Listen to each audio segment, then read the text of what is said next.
Unlock the power of proactive customer engagement by learning how to send direct chatbot messages on Wati. First, navigate to the Contacts section within your Wati dashboard. Next, select the specific contact you wish to engage in a direct chatbot conversation with. On their profile page, locate and click the Send Message button. Now, within the message composition area, you'll find options to either type a manual message or, for our purpose, select a pre-built chatbot flow. Click on the Select Flow drop-down menu to view the list of available chatbot flows built in Wati platform. Choose the chatbot flow that aligns with the specific needs of the customer and the intended purpose of the engagement.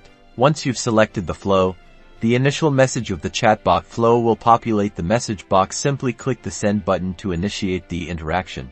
And there you have it.